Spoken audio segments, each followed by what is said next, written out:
तो वेलकम है दोस्तों, नमस्कार है आप सभी का।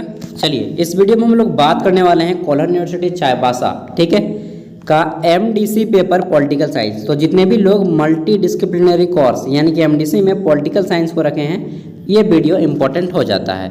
इस वीडियो में हम लोग सिलेबस जानेंगे और कैसे क्वेश्चन आएंगे वो चीज़ जानेंगे, ठीक है। तो देखिए एमडीसी का जो पेपर है आपका 75 मार्क्स का होगा, ठीक। एमडीसी का पेपर 75 मार्क्स का होगा। पास करने के लिए यहाँ पे आपको 30 मार्क्स लाने होंगे, ठीक। और यहाँ पे इंटरनल एग्जाम नहीं होता है, इसमें 75 मार्क्स केवल एक्सटर्नल होता है। चलिए देख लेते हैं क्वेश्चन किस टाइप से आएगा, वो पहले जान लेते हैं। 1 मार्क्स वाले टोटल 5 क्वेश्चन आएंगे, 5 मार्क्स वाले टोटल 2 क्वेश्चन आएंगे, 15 मार्क्स वाले टोटल 6 क्वेश्चन रहेंगे, जिसमें से किसी 4 को बनाना होगा, ठीक है। ये रहेगा आपका ग्रुप ए के अकॉर्डिंग और ये रहेगा ग्रुप बी में आएगा। समझ गए बात को, ग्रुप ए और ग्रुप बी में बटा होगा पेपर, इस टाइप से आपका रहेगा। 5 मार्क्स वाले क्वेश्चन का आंसर आपको 1 खड़ा पन्ना के दोनों साइड में करना है, ठीक। और 15 मार्क्स वाले क्वेश्चन का आंसर 2 खड़ा पन्ना के दोनों साइड में करना है। समझ गए बात को। अब चलिए देख लेते हैं यहाँ पे क्वेश्चन और इसके आंसर। पहला है आपका citizenship and governance. Citizenship and governance इसमें आपको पढ़ना है, यानी कि नागरिक और सरकार। तो देखिए इसमें आपको क्या क्या चीज़ें पढ़नी है नागरिक और सरकार में। तो यहाँ पे देखिए पहला है इंट्रोडक्शन टू गुड गवर्नेंस।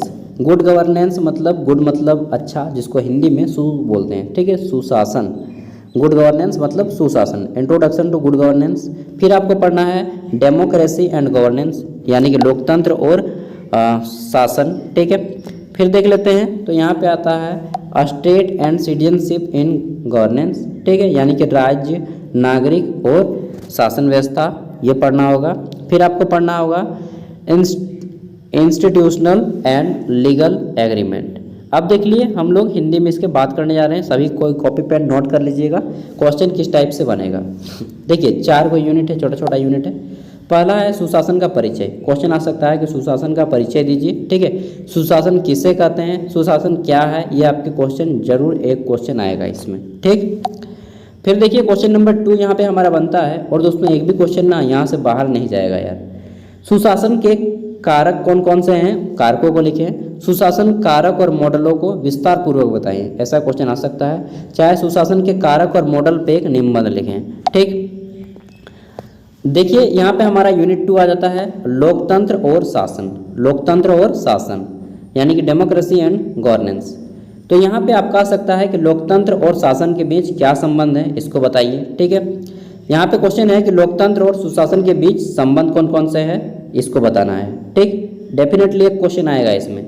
फिर है लोकतंत्र शासन, पर्यावरण शासन, लोकतांत्रिक शासन, पर्यावरण शासन, शिक्षा और स्वास्थ्य शासन, इनके बीच में आपसे संबंध क्या है। लोकतांत्रिक शासन क्या है, पर्यावरण शासन लोकतांत्रिक शासन से किस प्रकार भिन्न है, किस प्रकार संबंधित हैं, ठीक है। शिक्षा और स्वास्थ्य जो है लोकतांत्रिक शासन के एक अभिन्न अंग हैं। इस तरह से आपको क्वेश्चन आ सकता है एग्जाम में। ये क्वेश्चन डेफिनेटली आएगा कि लोकतंत्र और सुशासन के बीच में संबंध क्या है, इसको बताइए, ठीक है। विस्तार से वर्णन करें, चाहे वर्णन करें चाहे संबंध बताइए, ऐसा क्वेश्चन आएगा। तो आप लोग नोट कर लीजिएगा। समझ गए मेरे दोस्तों, भाइयों एंड बहनों। आगे देख लेते हैं यहाँ पे यूनिट 3। इसमें आपका क्वेश्चन आ सकता है कि शासन में राज्य और नागरिकता। शासन में राज्य और नागरिकता के बारे में क्वेश्चन आएगा। कैसा क्वेश्चन आएगा, शासन नीति निर्माण और सामाजिक कार्यान्वयन में राज्य की भूमिका को बताइए, ठीक है। चाहे राज्य की भूमिका का परीक्षण करें।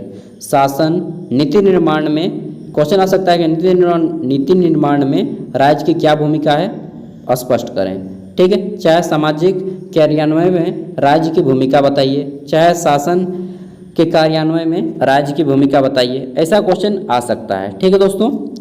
आगे देख लेते हैं तो हमारा ख नंबर इसी यूनिट 3 के अंदर क्वेश्चन आ सकता है कि शासन में नागरिक की भूमिका क्या होती है, बताइए।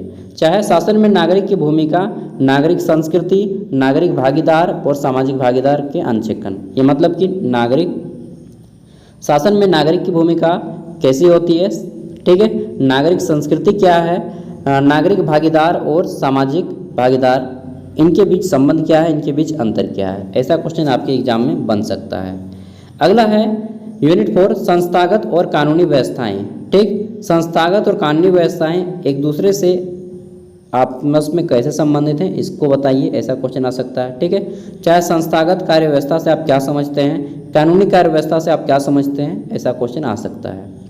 ठीक, संस्थागत व्यवस्था किसे कहते हैं, कानूनी व्यवस्था किसे कहते हैं, इनमें क्या संबंध पाया जाता है, इनमें क्या अंतर पाया जाता है, ऐसा बता। ठीक, क्वेश्चन आ सकता है। अब देखिए इनमें से किसी एक टॉपिक पे आपको जो है नोट लिखने आ सकता है। पहला है नागरिक चार्टर्ड, दूसरा है सूचना का अधिकार यानी कि आरटीआई इसको बोलते हैं, RTI right to information act. ये आपका 1 मार्क्स वाले क्वेश्चन में आएगा, जिसका आरटीआई कब लागू हुआ था, 2005 में। ठीक है, नोट कर लीजिएगा 2005 में आरटीआई, और इसके 30 दिनों के अंदर जो है उसको जानकारी मिलनी होती है एकदम। आगे देख लेते हैं, यहाँ पे हमारा है कि उपभोक्ता संरक्षण अधिनियम। ठीक, क्या है इसके बारे में बताइए, उपभोक्ता संरक्षण के बारे में संक्षिप्त टिप्पणी लिखें। चाहे आरटीआई के बारे में संक्षिप्त टिप्पणी लिखें, राइट टू इन्फॉर्मेशन, सूचना का अधिकार क्या है इसके बारे में छोटा सा टिप्पणी लिखें, ऐसा क्वेश्चन आ सकता है।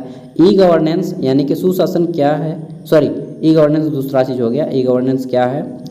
सार्वजनिक सेवा वितरण क्या है, ठीक, पब्लिक डिस्ट्रीब्यूशन सिस्टम। और एक है अंतिम लोकपाल, जिसको इंग्लिश में लोकायुक्त भी कहा जाता है। ठीक है, तो ये आपके क्वेश्चन रहेंगे दोस्तों। यहाँ पे एक चीज़ आपको, ये क्वेश्चन बहुत ज़्यादा इंपॉर्टेंट हो जाता है, सुशासन क्या है, लोकतंत्र और सुशासन के बीच संबंध बताइए। ठीक है, शासन में राज्य नागरिकता, ये 2 क्वेश्चन तो डेफिनेटली आएंगे, बाकी इधर के जितने भी बने मतलब आएंगे, बट क्या आएगा वो मुझे मालूम नहीं। आरटीआई यहाँ पे इंपॉर्टेंट हो जाता है, RTI right to information act. इन सब के बारे में पढ़ लेना है बुक से, किताब से या फिर गूगल से, जहाँ से पढ़िए पढ़ लेना है। और मैं बता देता हूँ, जैसे सुशासन क्या है, इंग्लिश में बोलेंगे गुड गवर्नेंस, सुशासन।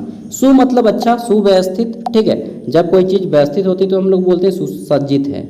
शासन मतलब शासन करना। ठीक है, तो जब ऐसी शासन व्यवस्था जिसमें उचित परिणाम हमारे सामने आते हैं, ठीक है, उचित परिणाम और लाभ सामने आते हैं, तब इसी को सुशासन कहा जाता है। ठीक है, सुव्यवस्थित ढंग से चलाए जाने वाला शासन जिसमें उचित परिणाम जनता के सामने आता हो, ठीक है, उसे ही सुशासन कहते हैं। बहुत इंपॉर्टेंट और मतलब बहुत छोटा सा इसका आंसर है।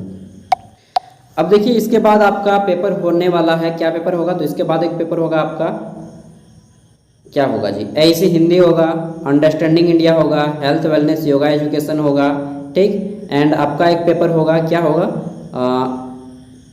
क्या है जी, डिजिटल एजुकेशन। ये सभी के मैं जल्द ही आपको वीडियो अपलोड कर दूंगा। ठीक है यार, क्या बताऊँ, मेरा भी बहुत सारा पढ़ने का होता है ना, टाइम नहीं मिलता है, फिर भी जितना भी टाइम मिलता है आप लोगों के साथ शेयर करता हूँ। देखिए मैं कल्चरल एक्टिविटीज़ में भी थोड़ा कम पार्टिसिपेट कर रहा हूँ आप लोग के चलते। चलिए कोई बात नहीं, ऐसे एंजॉय कीजिए, लाइफ में सब कुछ करना ज़रूरी होता है यार। और इसका PDF लिंक वीडियो का डिस्क्रिप्शन में मिल जाएगा, वहाँ से डाउनलोड कर लीजिएगा। थैंक यू, नेक्स्ट वीडियो में मिलते हैं। एंड अच्छे से एग्जाम दीजिए, पढ़ के जाइए। प्रत्येक टॉपिक पे आपको 50-50 वर्ड लिख लेना है घर में ही, ताकि एग्ज़ाम होने से पहले एक बार उसको रिवीजन कर लेना है। ठीक है, और एग्ज़ाम दे दीजिए, एकदम 1 नंबर एग्जाम जाएगा यार। पेपर फाड़ लिखिए तो क्वेश्चन नहीं छोड़ना है दोस्तों, एक भी क्वेश्चन नहीं छोड़ना, पूरा पेज फुल कर दीजिए यार। पैसा लगता है बॉस ना, पैसा लगता है, काहे जाने के पेजवा खाली हैं, समझ रहे हैं ना बात को। तो चलिए मिलते हैं अगली वीडियो में। Thank you.